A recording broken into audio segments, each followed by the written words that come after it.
Allah Subhanahu wa Ta'ala berkuasa mutlak terhadap urusan makhluknya. Allah Subhanahu wa Ta'ala yang mengadakan. Allah Subhanahu wa Ta'ala yang memberikan kehidupan dan kematian. Allah Subhanahu wa Ta'ala datangkan air dari sumur, dari mata air, dari laut. Allah Subhanahu wa Ta'ala bisa datangkan air bukan dari laut, bukan dari sumur, bukan dari mata air. Bahkan air bisa keluar dari bumi. Air dapat keluar dari dapur kita sendiri. Ini terjadi ketika di zaman Nabi Nuh alaihissalam. Allah Subhanahu wa Ta'ala yang mengatur semua urusan. Yang menentukan mati dan hidup adalah Allah Subhanahu wa Ta'ala. Di alam rahim, Allah Subhanahu wa Ta'ala telah karuniakan rezeki kepada setiap kita dulu di alam rahim. Di alam rahim tidak ada kedai, tidak ada kantor, tidak ada tani. Tetapi Allah Subhanahu wa Ta'ala datangkan rezeki dengan kudrat dan irodatnya. Keyakinan pada waktu itu masih benar. Alastu birabbikum, qalu bala syahidna. Pendengaran kita, penglihatan kita hari ini terperdaya. Pendengaran kita, penglihatan kita hari ini banyak tertipu oleh dunia. Hari ini kita tidak menyembah berhala, tetapi lihat hati kita. Sekarang gambar kantor, gambar ladang tidak kita sembah, tetapi gambar itu sudah ada di dalam hati kita. Kalau tidak ada toko, kalau tidak ada kantor, tidak ada ladang, bagaimana saya bisa pergi dakwah? Kalau tidak ada toko, kalau tidak ada kantor, tidak ada ladang, bagaimana anak istri saya? Hati kita sudah dipenuhi oleh gambar-gambar. Keyakinan kepada dokter, keyakinan kepada obat ada pada hati kita. Sahabat radhiyallahu anhum tidak ada makanan, maka pergi sholat. Setelah sholat datang lagi ke rumah, tidak ada juga. Beberapa kali sholat lagi,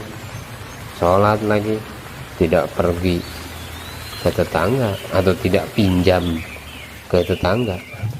Maka Allah Subhanahu wa Ta'ala tunjukkan kudratnya. Gilingan gandum berputar sendiri, mengeluarkan gandum yang banyak. Sahabat sholat dengan sempurna, dengan yakin yang sempurna. Jadi sholat ini tiangnya agama, maka kita tegakkan daripada tiang agama itu. Apabila bangunan tidak ada tiang, maka bagaimana akan membentuk satu rumah kalau tidak ada tiang? Ada seseorang merasa punya rumah, tidak ada atap, tidak ada dinding, yang ada hanya tiang. Kita bilang bukan rumah itu, dia marah. Padahal itu kerangka saja.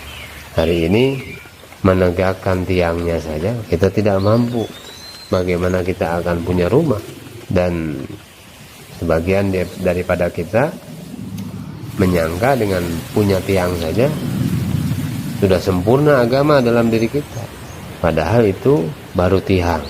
Masih banyak pekerjaan-pekerjaan kita yang harus kita sempurnakan untuk menutupi atap, untuk menutupi dinding. Dengan amalan-amalan agama, maka akan wujud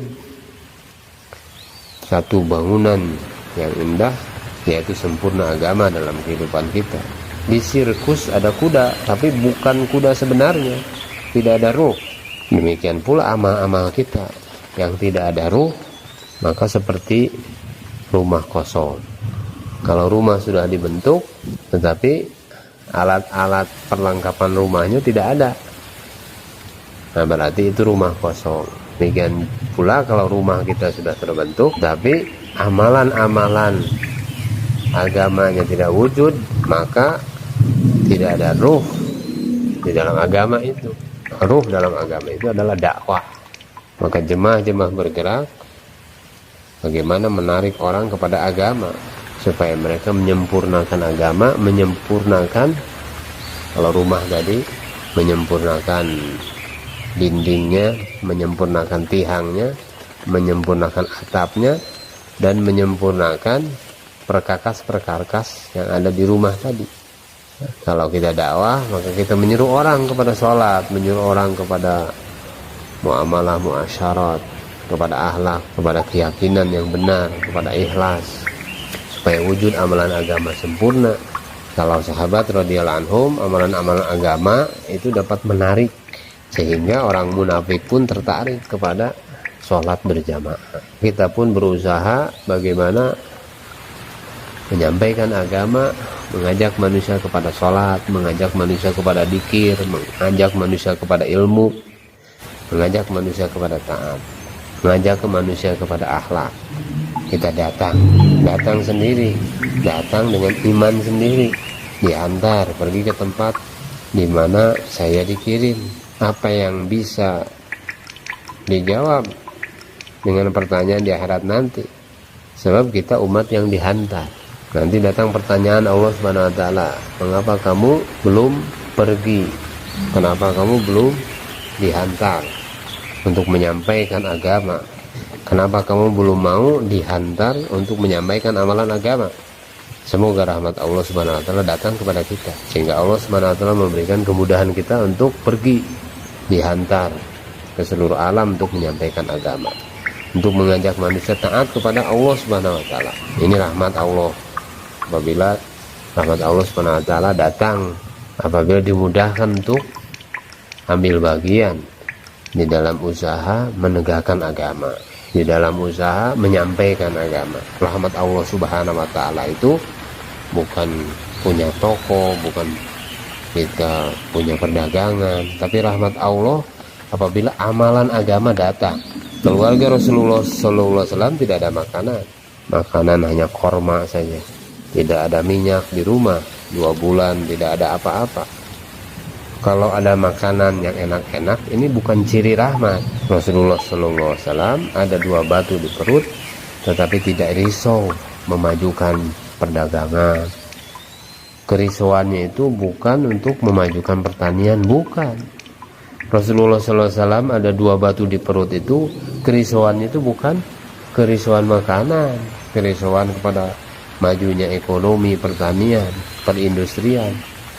Tetapi yang dipikirkan Rasulullah SAW, pikirkan jamaah, pikirkan agama. Kursi ini patah, maka kita reparasi ke tukang reparasi kursi, tidak dibawa ke tukang reparasi mobil. Nah, kita pun sakitnya iman ini sekarang, maka kita datang ke tukang reparasi iman. Tempatnya di mana? Di masjid. Kita datang kepada para alim ulama, kita datang kepada orang-orang yang soleh untuk mengobati daripada iman dan amal kita.